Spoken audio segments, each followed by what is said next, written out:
Today's guest is William. He came back. It's not even been a full month and he's already here again. Booked himself and everything. We talk about his event and all the different struggles he went through, some fitness and dieting, mindset, and a lot of philosophy. But at the end, we talk about his product. And I highly recommend you listen to the end because I don't actually remember the exact time when we say it. It's near the end, but it's worth a listen. And he gives away a promo code. He normally does not give away. This is the friends and family kind of discount. He was saying like roughly 10, maybe 15% off. He gives us a solid 25% off. So definitely listen. And when you make it to the end, buy the product.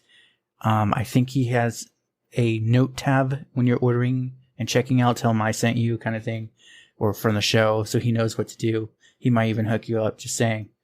I've been using his product for the last 3 days as of the day I'm editing this, the 22nd. It's fantastic. It's completely game changing. Totally worth it, especially with his promo code. You have no excuse. So let's get right into it. All right. How about that? Much better. Did we already do one together? I feel like we did. Yeah, we did. That's where I was like, wow, that was quick. Are we supposed to do a new one? If you want. Let's do it. I'm here. Like you ask me whatever and we'll roll with it. There we go. Then yeah, let's just actually get right into it. How was your event? Because it's past it, right? Swim across the Hudson River. So it was a cool event. It was way bigger this year than it was last year. Okay.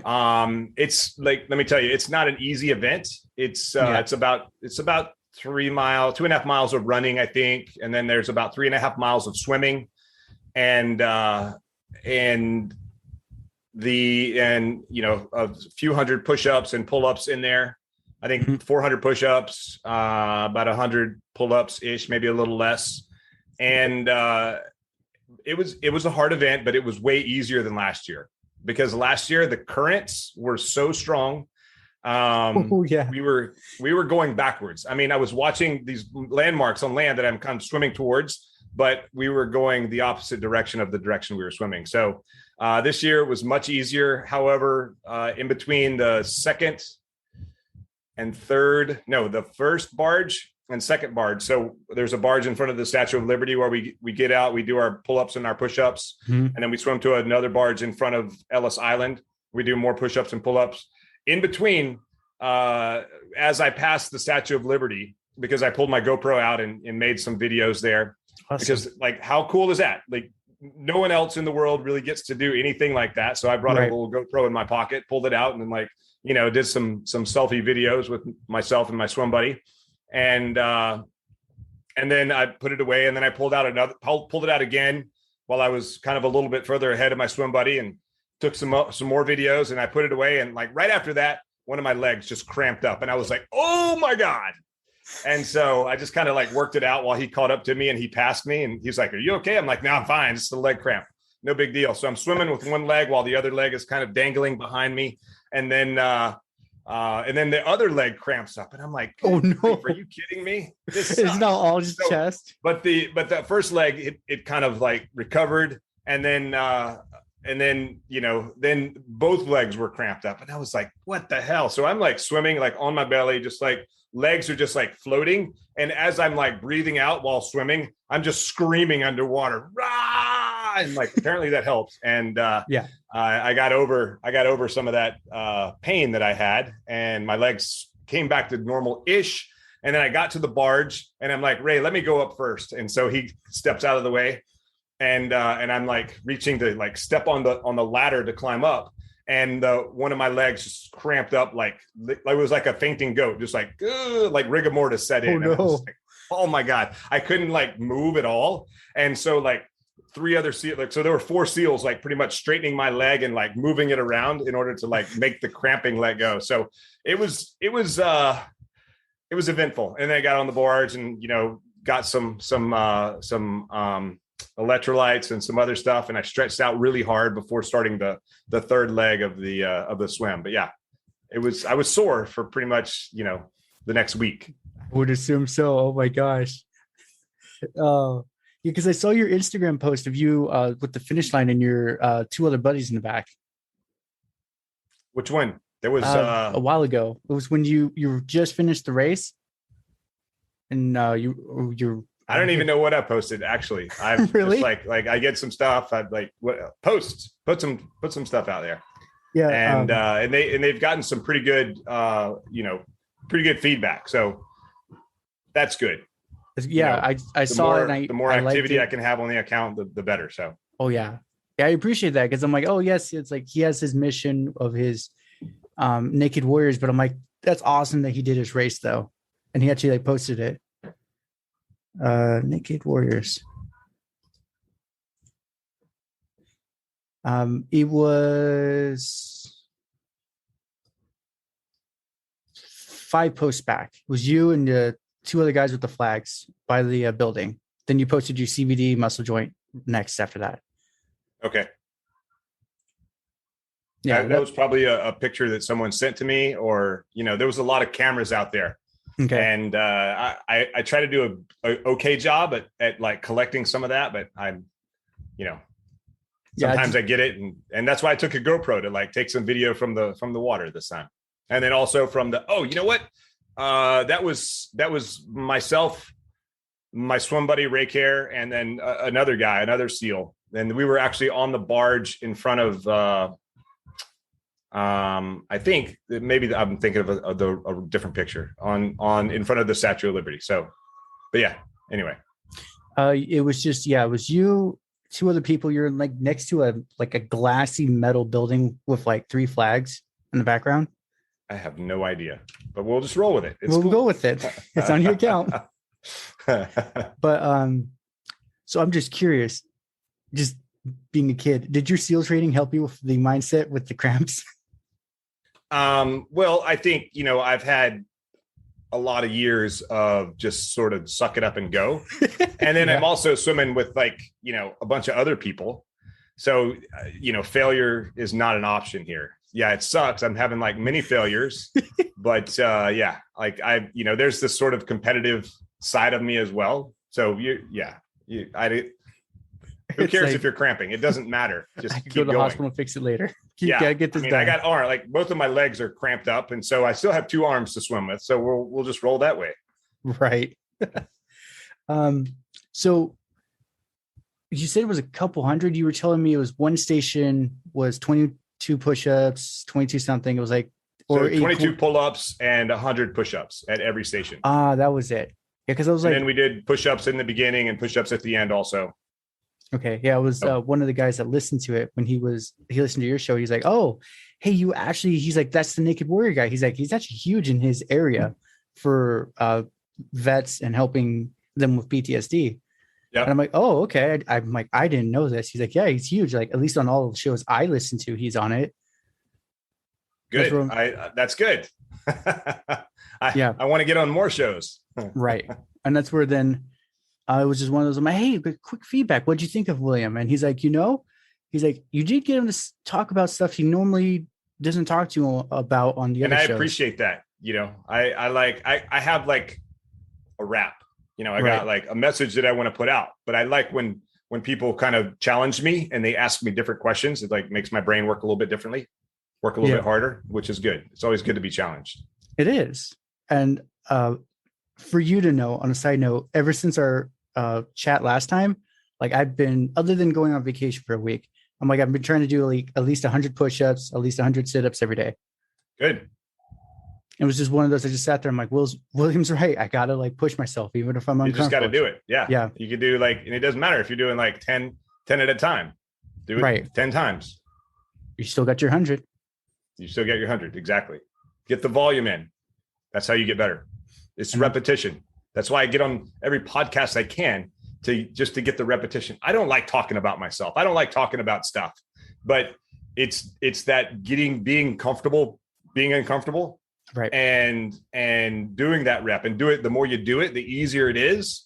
It's not easy, but the more you do it, the easier it is, the less it sucks. It's kind of like how CBD helps me. It doesn't take the pain away. It doesn't take all the stress away. It doesn't take all the anger away. I still have to deal with the stress and the anger. It just makes it less bad. It makes the pain hurt less bad. So Right. it's about doing those reps and becoming more comfortable doing hard stuff. Right. And that's where, like I told you, I've been trying to push myself other than vacation, which actually I really had no excuse or should have, but, it was just one of those. Push-ups and sit-ups are free. They're are easy. They're right there. You don't need anything. You just need a round and then you're good to go. Yeah, pretty much. But yeah, so other than your event, like, have you done anything else in particular or have anything planned? So out on that event, I actually I did 2 other podcasts. So I flew out to Arizona on the way out to New York. I did a podcast with Don Fry and Dan Severin, old UFC guys, like old school UFC guys. Okay. And like if you look at like UFC in the single and double digits, they're a whole big deal. They're in the UFC Hall of Fame. So I went out and did a podcast with those guys. I think the podcast is called Toxic Masculinity.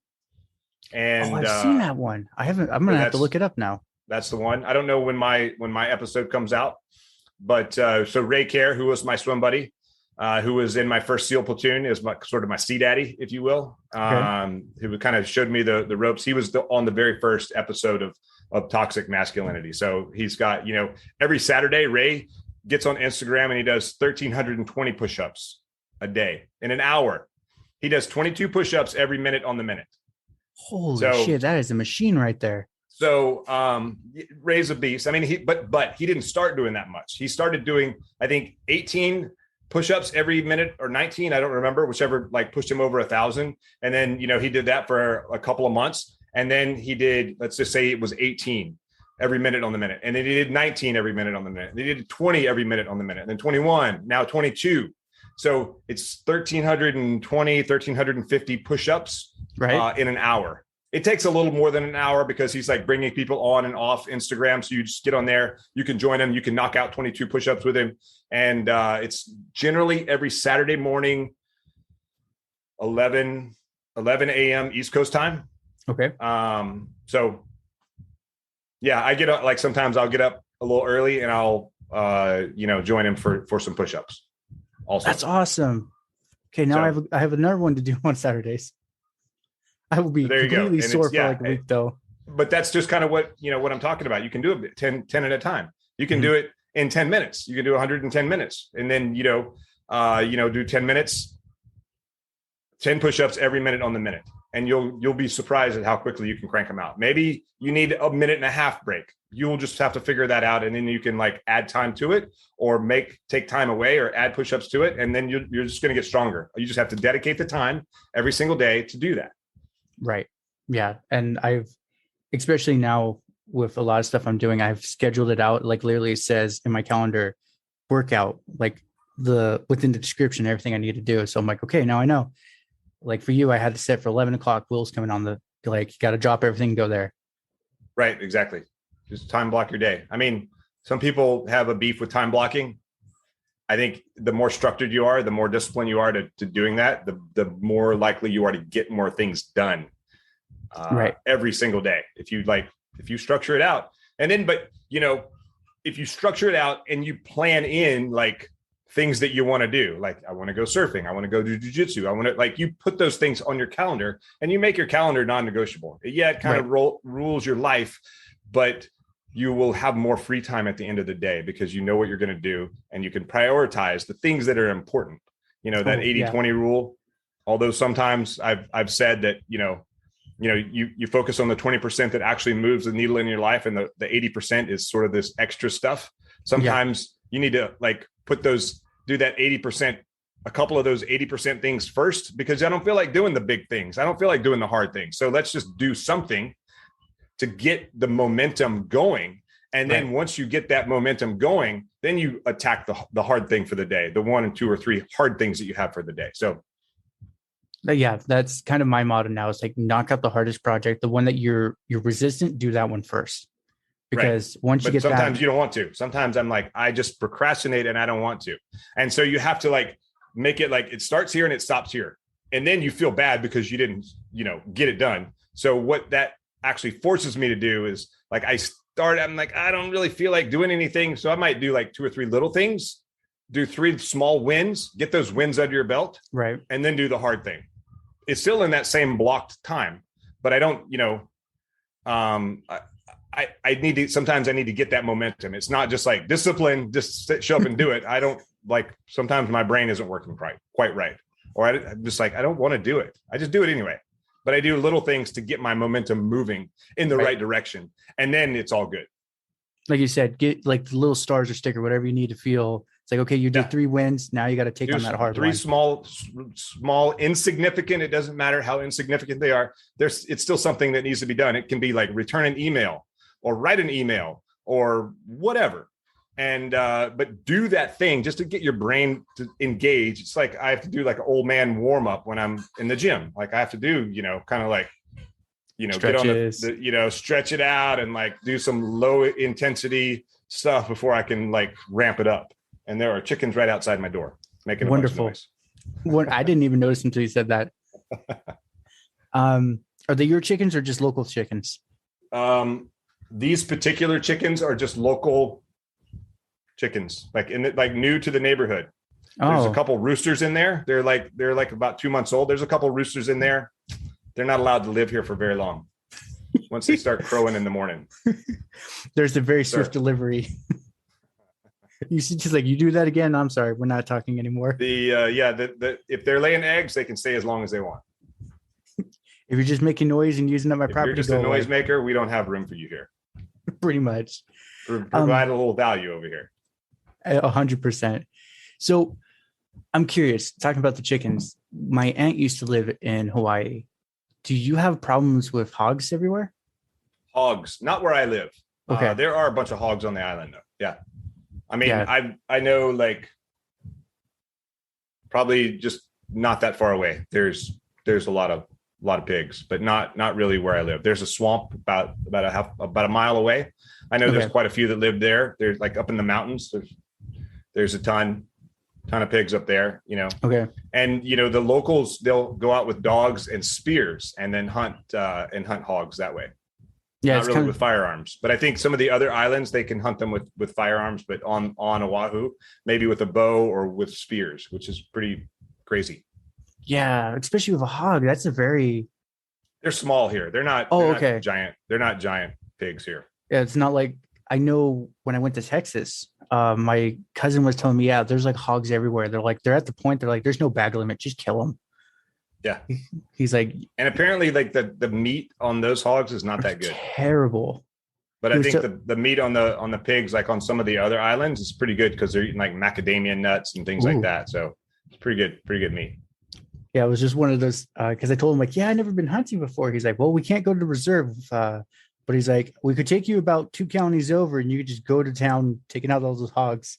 And I'm like, seems weird, but okay. I'm like, I'm going to pass on that one. But, so yeah, that's cool. So tell me about your swamp. That's like a little bit of a ways off from you. I didn't know about that. I'm like, that's interesting. It's just, I guess part of the ecosystem here. It's just a wetland, and, it kind of, where I live in Kailua, which is kind of a popular touristy town here on Oahu. Okay. And just sort of on the outskirts of the town is just like wetlands, and then it just turns into jungle. And so I think it's brackish water. So there's water that comes from the ocean, kind of flows into the swamp, and then it kind of goes through and then it comes out of the swamp. I call it a swamp anyway. I mean, It could be just called wetlands. I don't know. I'm from Mississippi, so it's a swamp. If it looks and smells like a swamp, probably is a swamp. Probably, yeah, something like that. Oh, okay. So I'm just curious. We were talking about you lived on Hawaii last time, but why did you choose to move to Hawaii? Because it's a relatively not cheap place to live. It is not a cheap place to live. The cost of housing is out of control here. But there's a SEAL team here, and they were doing a very specialized mission. The missions are approved by the President of the United States because of the strategic value and the the level of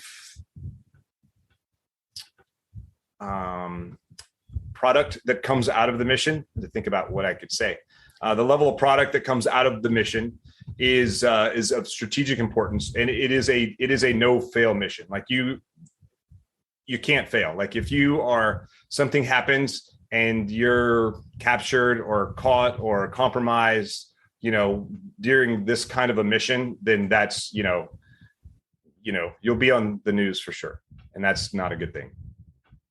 Ooh. Okay. Because I remember you were mentioning there were like 2 bunkers near you that you go to where it's just you talk freely about what you're doing. But I didn't realize it was truly just for that you moved to Hawaii, or was it like you found this piece and you just fell in love with it? It was for that team, that mission. Okay. To go do that mission. Okay. And then I stayed here. Like I didn't have a reason to go back to the mainland. I could go back now, but I mean, I'm not just going to move to a spot on the map without a plan, without a purpose. So here I have plan, purpose. I have, some roots. So I will move if asked to move for a good reason. I'm happy to move, but no one has provided me with that purpose yet, that reason. Right. And I like to surf. So I was gonna say, you were mentioning you like surfing. So why would you leave? The only other place. I like spearfishing also. It's hard to do both of those things in many other places. Maybe Costa Rica. Yeah. So is it truly you just have a spear and you're waiting for the fish to come up? Or so there's I have a spear gun. And so it has a big rubber band and it shoots a spear through the fish. But you can also do it with like a 3-prong. So it's either aluminum or carbon fiber or fiberglass pole that has a rubber band on it, and it has like a 3-pronged tip. Mm-hmm. And then you just swim down there and you hold your breath and you wait underwater for a fish to swim close enough to you, and then you can shoot it. I mean, it's harder than most other sports, I guess, because you're on a breath hold and you just have to sit there and wait for the fish to get close enough to you so that you can shoot it, and hopefully you don't miss.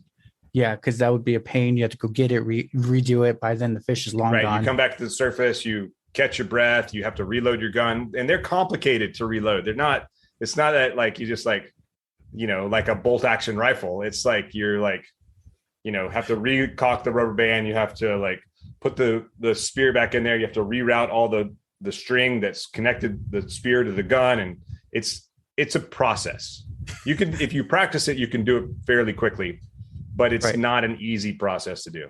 So I would take it. It'd be almost like loading a musket, or maybe even kind worse. of. Yeah, that's a good description. Yeah, because I've seen people load muskets. I'm like, that is literally like a minute in between shots. That is not good. Easy. I mean, there's like if you can get it done in less than a minute, you're good. You're good at what you do. You practice that a lot.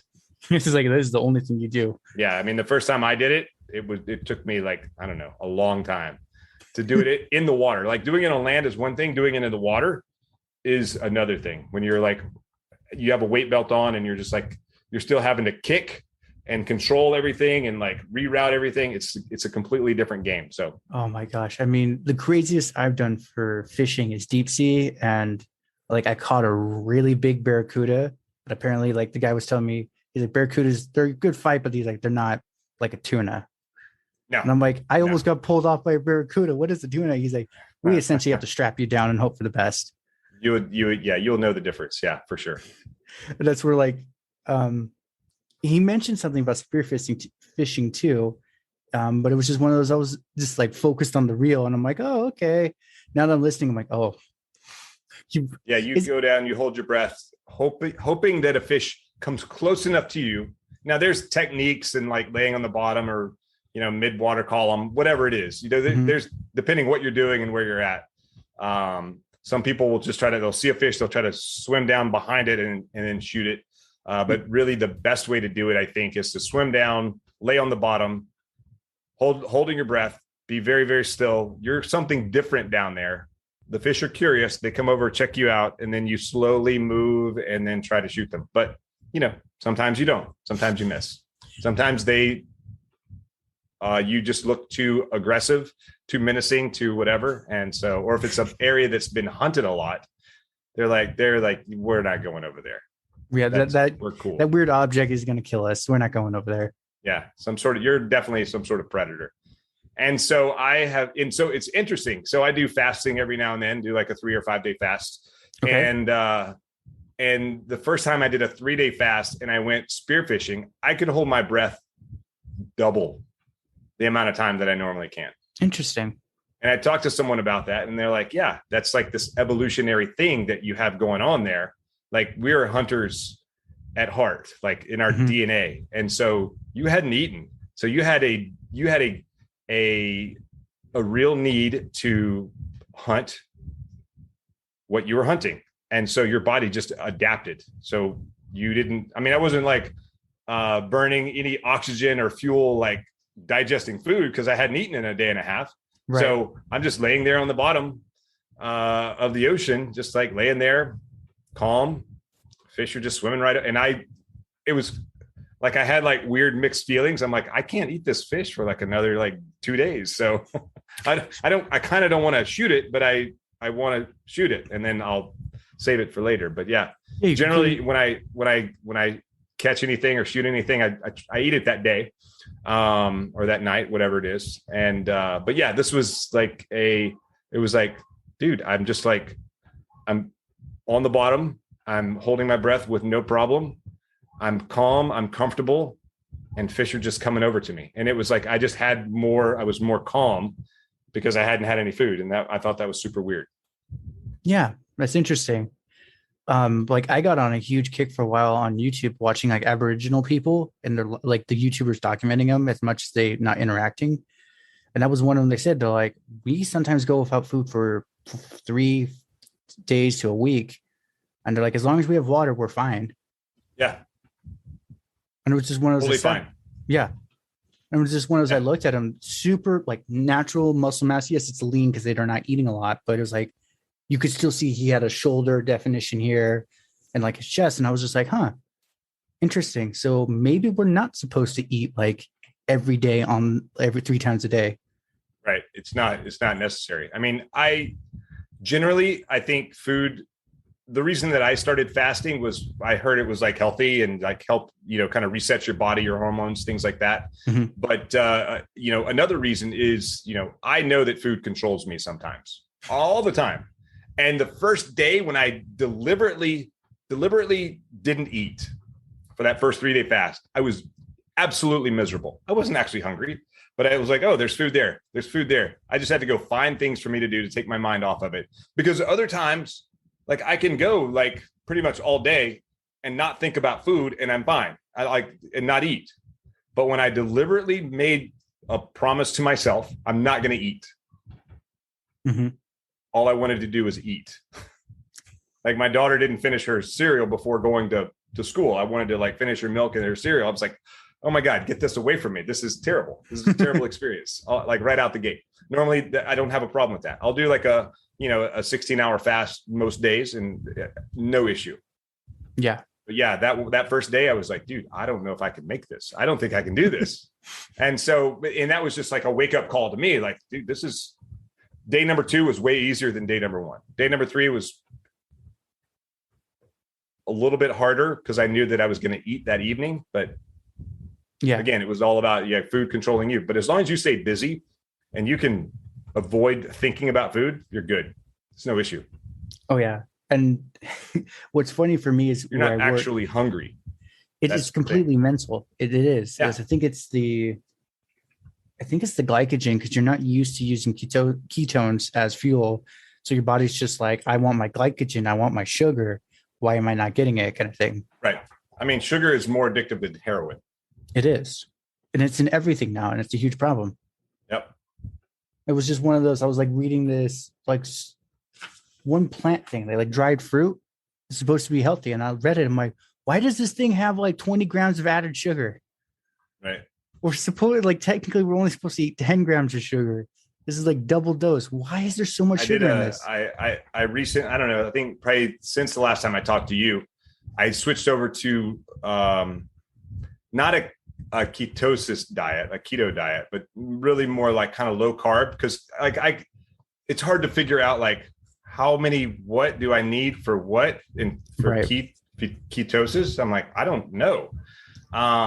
Fasting was easier than trying to figure that out. But eventually I figured out like how many grams of protein and fat and carbohydrates. And it's like less than 50 grams of carbs, for maybe it was like 30 grams, like less than 30 grams of carbs a day for a ketogenic diet. And I was like, okay, let's do this. It was so hard to find food that didn't have carbs in it. And I was tracking things on some app on my phone, and that was hard. It was harder to try to figure it all out than it was to like stay on the diet. But man, so what I ended up doing was just about 50 grams of carbs a day. Okay. And that made it easier so I could still enjoy my day, enjoy my food. But yeah, looking at like everything, like dried fruit, dried whatever, an apple, it's like 27 grams of carbs. What? So it was a mindset shift that I had to go through in order to be successful at doing that sort of a meal plan. I don't call it a diet. It's like a meal plan. Like, how are you going to eat today? What's your meal plan, or this week or this month? And, it's hard in the beginning until you get used to doing it. And then it's not a big deal. Yeah. Then just like the planning with the calendar, it just becomes like, oh, done. Exactly. Check. I'm just curious for you, how did you get all the food in, all your calories for the day? Cause like for me, I've listened to this podcaster named Vinny Torlich. He talks about no sugars and no grains, essentially his version of keto. And I was doing it, but like I could not eat a lot because it was like all I was eating was just meat, maybe some cabbage, just because like I couldn't get the calories in. How do you get your calories in? I would have to go back and look at what I was eating. Okay. I ate a lot of. I don't think it's bad to be at a calorie deficit for a while. Unless you're trying to bulk up and put on like extra muscle, like it's just burn what we have and then and then start over. Like do it in cycles, like 6 weeks at a low carb meal plan, and then incorporating lifting, either high rep or high rep low weight, or incorporating low rep high weight into a workout, get some cardio in there as well. And then you'll start burning that fat. And I saw a definite body transformation when I went to the whole low carb and really paid attention and measured what I was consuming. Because if you don't measure it, you're probably not actually doing it.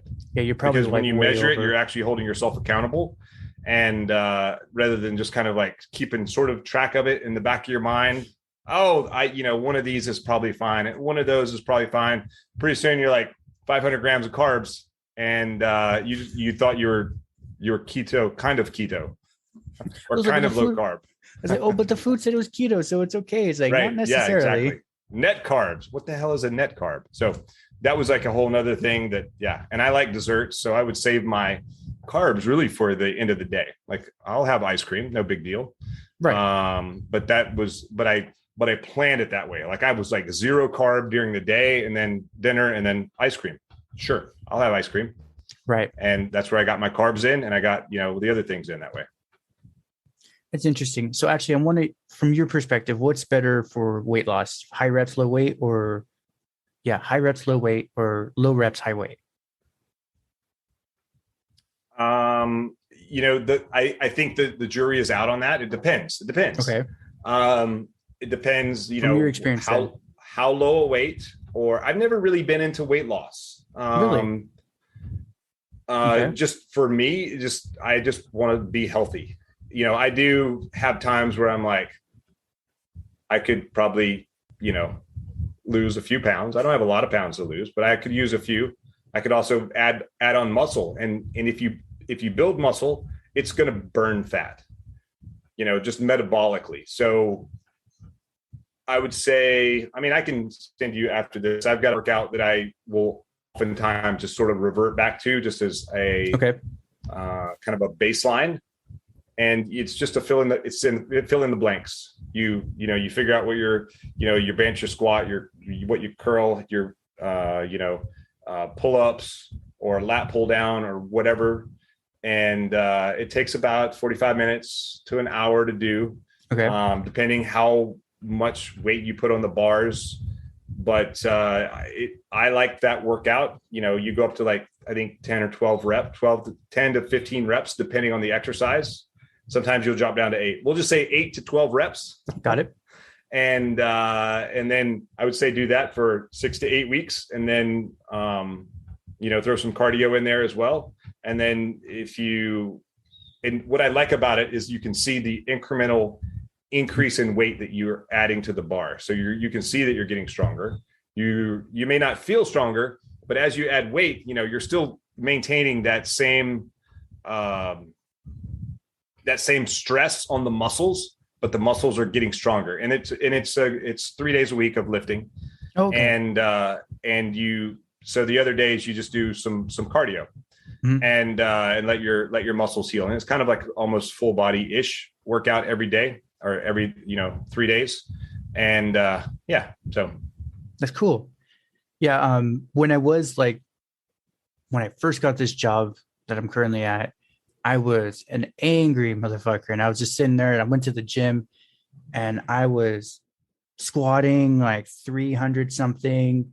I was deadlifting about the same, like 350. And it was just one of those, once like the Corona lockdown happened, and I totally lost all that progress. So I went back recently. I'm like, I used to deadlift like 300 something. Let's do it. I'm like, sad. I'm like, oh no. Okay. So I take off, and it was like, it went half. I was like 150 I could do. I'm like, man, I feel like a weak person now. Right.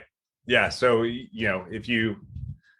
so what I did is I built a gym at my house. I got, weight equipment off of Craigslist and just sort of piecemealed stuff together. And so that's what I do. So I don't have, I think the first gym I've been in was in, I don't know, years was, I worked out with a friend of mine in California. So when I came back from the swim, I stopped in California, did another podcast for the, what's the name of the show?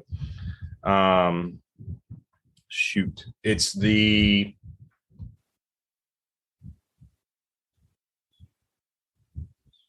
Fitness Franchise Podcast. Okay. And it's a Bedros Keuilian deal. And so Bedros, he has his own private gym. And so we had dinner that night, and the next, I'm like, yeah, can I work out at BK Strength? He's like, yeah. What do you work in? I'm like, probably chest, because my legs are smoked from the swim. He's like, check, I'll work out with you 9 a.m. Meet you there. Check. So I think that's the first gym that I've been in for, several years.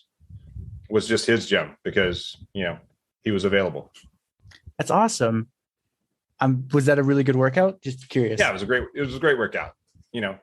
I did stuff that I don't generally do, equipment that I don't generally work on. So yeah, it was good. So then you're pieced together equipment at your place. What is it, kind of like a Bowflex kind of setup, or is it? No, it's like so I went and bought a rack, it's like, so you can like put a bar on it. It's got a pull-up bar. And it's got, where I can change the level of the hooks to put the bar on. I got a bench, and I got a bar, and I got a bunch of weights. The weights are probably the most expensive piece of it. It really is.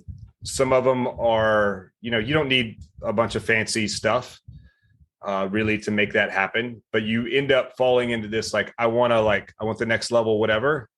I got old. A lot of them are rusty. I mean, it lives outside, so who cares? Right. Some old bumper plates from a gym that shut down. And then I kind of piecemeal stuff together from there. And I got almost all of it either from like friends who were selling stuff or off of like Facebook Marketplace. Nice. And so now I think I have everything I need. Every now and then I'm like, oh, maybe I should buy some more plates. I don't need any more. I've got what I need right now. I also have a tire. I've got like an old F-150 tire that I drag around the neighborhood. Okay. It has a rim in it. So it's it's about 68 pounds. And I put on some body armor. I used to not, before I had this vest, I just like had a strap across my chest, and I would just drag this tire for like a mile or two. Okay. Up and down hills. And so that's a pretty good leg workout. But really, I do that. I can do sprints with it. I've got some kettlebells, and it's like super rudimentary. It's not fancy at all. And, but it gets the job done. It does. Yeah.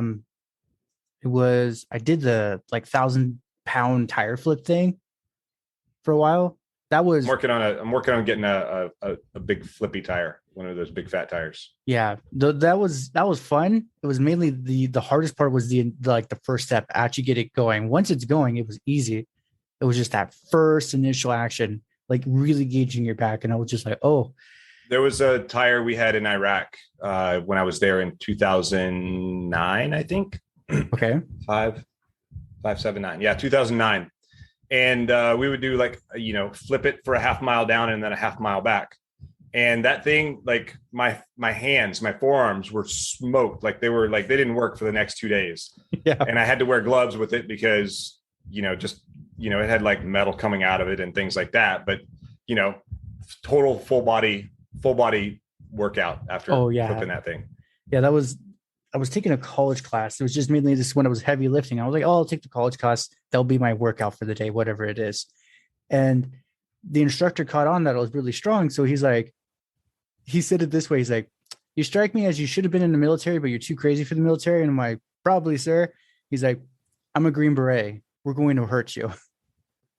And I was just like, oh, okay, sir. Good for you. Yeah. And it was just one of those, he cleared it with the security. So he had me go like a quarter mile around the whole place with the tire. And then the football people, he's like, you're doing 2 of those. And they just sat there. They're like, but he did it 1. He's like, yeah, but you're football. You need to be stronger. Exactly. It was just, that was the coach. Like a lot of people left like the first day. After that's where, when I stayed, he's like, we'll make you stronger. It's good for you. And that was fun. I was still one of those, like in the moment, I'm like cursing his name, like, screw you, man, like this hurts. Right. But now it's like, okay, he had a good point. So yeah, it was just the way he just had his sly grin. He's like, you're going to hurt today. We'll see what you got. Yeah. See what you're made of. It's good for you. So, just curious, how long do I got you? Do you have however long you need? We got 20 minutes, solid 20 minutes. Perfect. Yeah, that was just that guy with him, but it was just one of those, he was talking to me afterwards. For some reason the class didn't work out, or I think I was my work worked me too hard. Like they were trying to run me like 18 hours a day. But finally he said, hey, it was the one thing he told me. He's like, you strike me as the kind of guy that actually you shouldn't really eat carbs. Because I was telling him my diet, I'm like, because I would not lose body fat at all. But you could see I'm just packing on muscle like crazy. And he's like, that's what kind of got me down the keto route. Because he's like, you strike me as the guy that like your body doesn't know what to do with it, so it just stores it, even though you're packing on muscle like crazy. He's like, it might be one of those, you just shouldn't eat it. Maybe like once a week, if that. And that's what got me going. I mean, at the very least, I would, keep it, less than 100 grams of carbs, and then maybe even save them for the end of the day. Yeah. And that's kind of what he was telling me. I just didn't understand what he was saying. So that's where I looked up different like low carb fitness podcasts, and I found the guy. And that's how I got really strong, because I was just like pretty much just shoveling chicken and like salad all day. Right. And then there's carbs in salad. Yeah. I realized that afterwards. I'm like, ooh. I was like, oh, cauliflower. I'm like, oh, there's still carbs in that. So it was like, it's one of those. Cauliflower's fine. Okay. Eat all the cauliflower and broccoli you want, and that's it. Broccoli has carbs. Weird. I know, right? Definitely no rice, no bread, no nothing like that. No fruit. Fruit has carbs. Tomatoes, carbs. Yeah, I have a chart somewhere. I don't know where it is, but yeah. Yeah, like everything not to eat. It's crazy.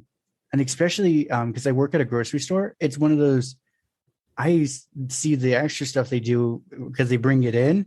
So like, do you know what's unique about apples that they do to it? What's that? So they dip it in edible wax. That's why it stays so crisp so long. Yeah. There's tons of waxy apples out there. I've never really been a huge apple fan, but right. I'll eat them.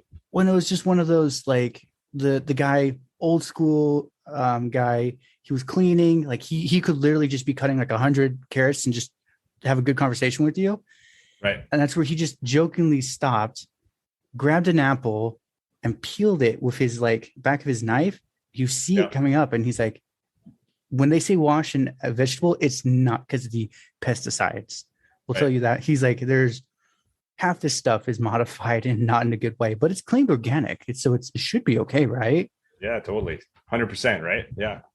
And it was just one of those, I'm like, so everything I've been told about vegetables is a lie? He's like, pretty much. You should grow your own vegetables is about what it's equating to. Yeah. Who cares? Yeah. It's organic. It's healthy. It's not. But he recently left, and it was one of those we got a new like system in, but okay, it looks visually appealing, but then you can actually like see certain parts are preserved in the plant and not. And I'm like, how do you do that with lettuce? I'm just genuinely curious. How do you preserve lettuce? And that's preserved lettuce. I was seriously, it is. It's one of those. Like saran wrap, maybe, but there are parts that literally will never like go away. Right. Everything else is wilting, but that one area, and that's where the new guy was telling me. He's like, yeah, they dip it in something. I'm like, they dip lettuce in wax? He's like, no, not like that. But he's like, it's something that helps it keep going. It's FDA approved. It's not a big deal. Yeah, it's FDA. It's fine. Which is one of those. I'm like, what do they care? They're paid by the companies anyways to pass it on. Yep. And then you probably know this. Do you drink soda? Nope. No? Good. Okay. I recently quit. It was one of those, I was super addicted. But one of the guys at my work, I have a CBD energy drink that I drink. No I'm gonna have to order some then. Because he was talking about something and he's like, yeah, and like most sodas, they have a certain chemical that's actually, he's like, it's not phosphoric acid. He's like, that right there will just melt rocks. But he's like, it's another one like up there. And I'm like, what? He's like, essentially you're drinking your own death. Yeah.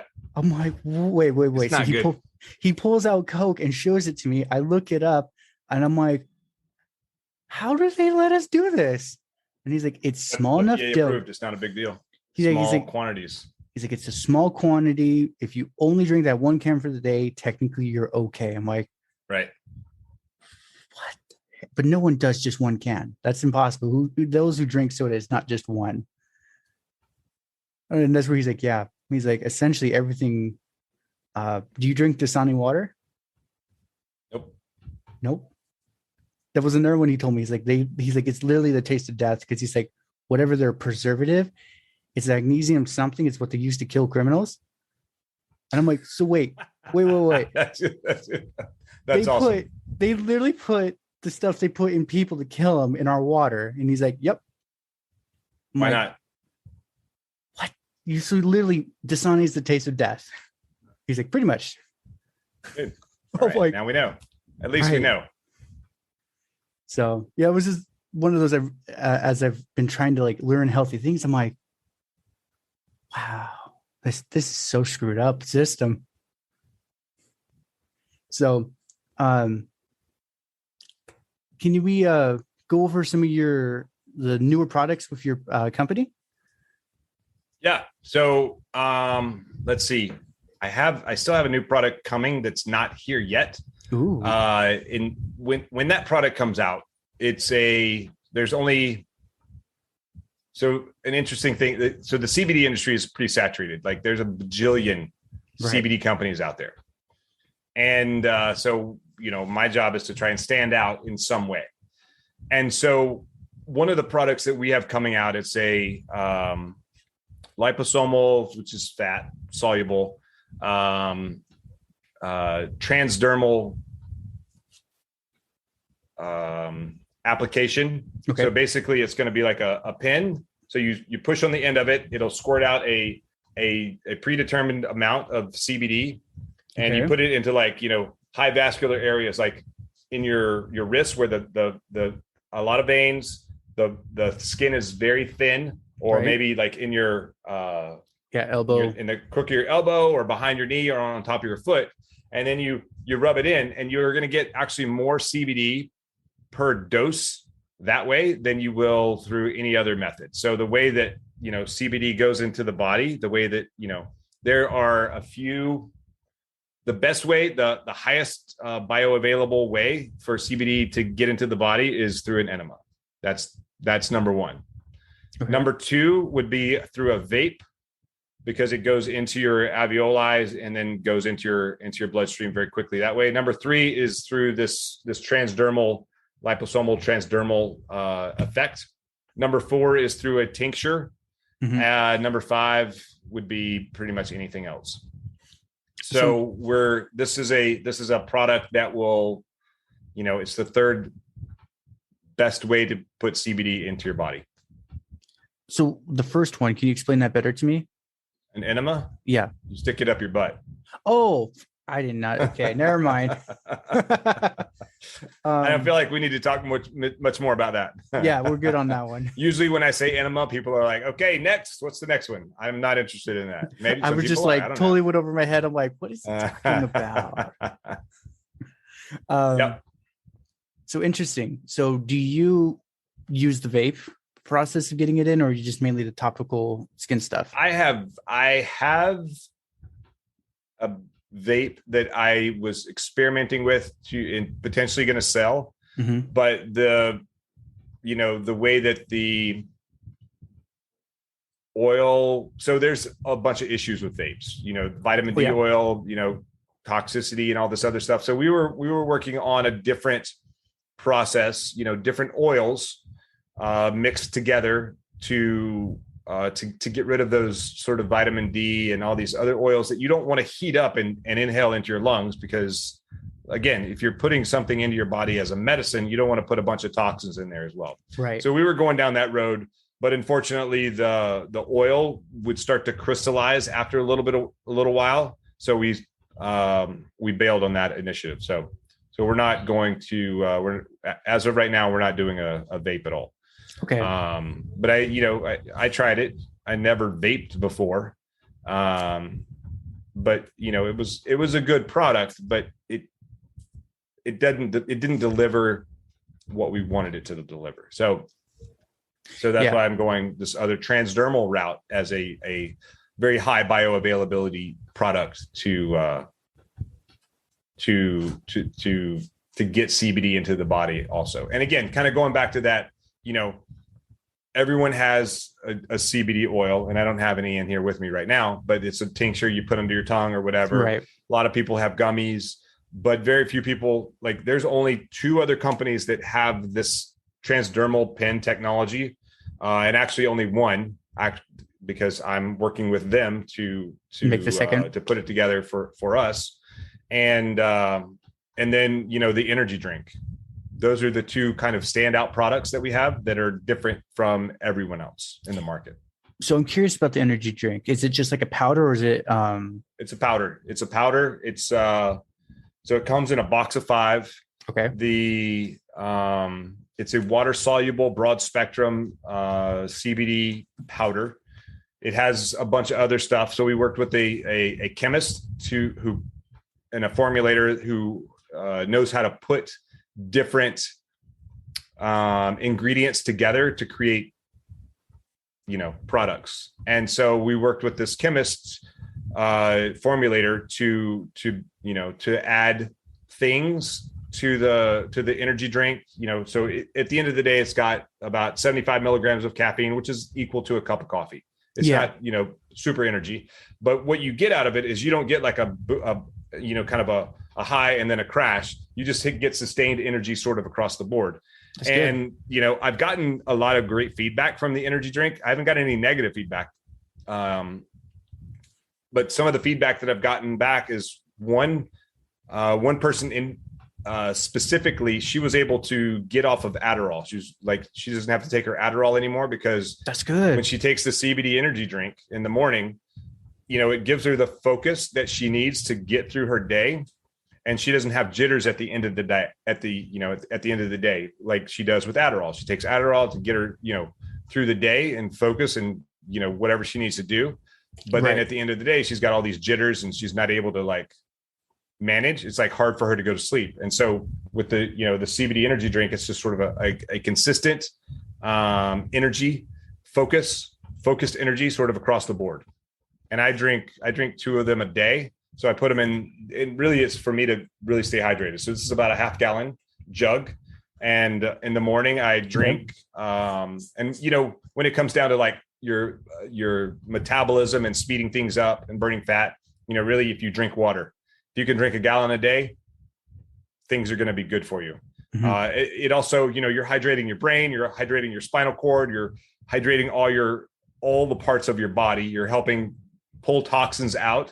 And if you look at like bodybuilders, right, as they get closer to competition, they will increase their water intake, salt also, but their water intake really to speed their metabolism a little more, to burn that last 0.1% of body fat, and increase their water.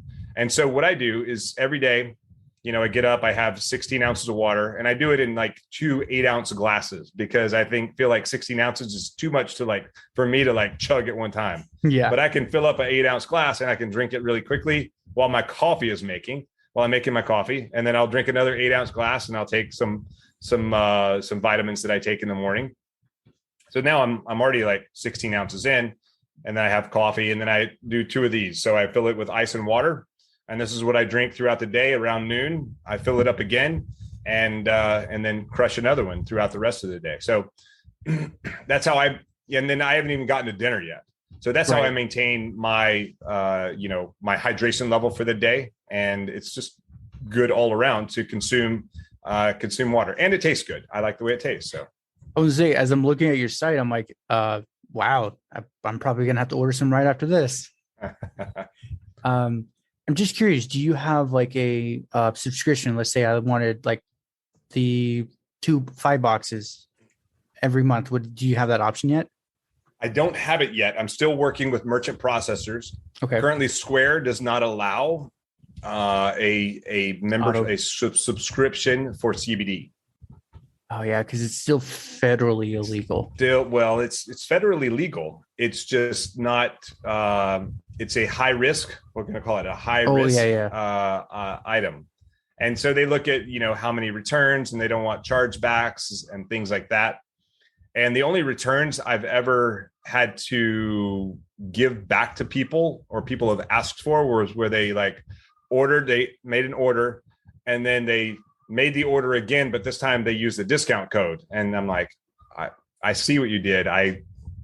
But here, I'll give you your money back. And those are the only times anyone has ever said, hey, can I get a refund on my purchase? That's interesting. Yeah. Okay. I can agree. If you're seeing the data, you're like, I see what you did there. All right. It's clearly 3 minutes later, you made the exact same order, but this time you use a 20% off discount code. Okay. I'll say we're hitting up on your time limit. What's your do you have a general discount code you have for people for the show? Let's see. You can use the code CASH, CASH. That'll save 25%. Okay. Because that's the one that I can think of off the top of my head. And that was my swim buddy. He goes by Ray Cash Care. And so that's his code, and it's for 25% off. Generally I only give 20% for shows like this, but if people listen this long, they can have it for 25%. And then I also will give, so I have another website that I would like to try to push people to. Okay. And it's really about the SEAL mindset that I'm sure I talked about on the last code. Mm-hmm. It's 5 SEAL secrets. So the number 5, SEAL secrets.com.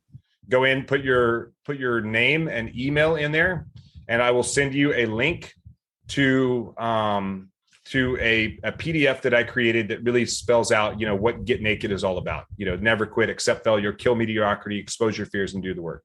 So the number 5, sealsecrets.com is go there and you get 25% off with code CASH.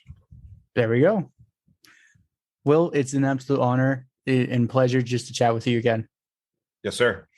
All right. Have a good Thanks one. for having me on here once again. So anytime. Well, congratulations. You made it to the end. You are a awesome person.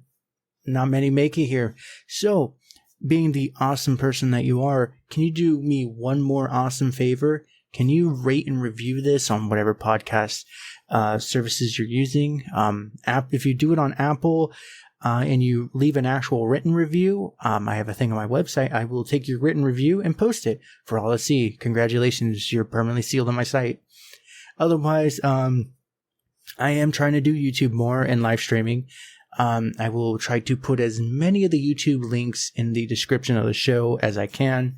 So give your boy some extra help over on YouTube. Watch my videos.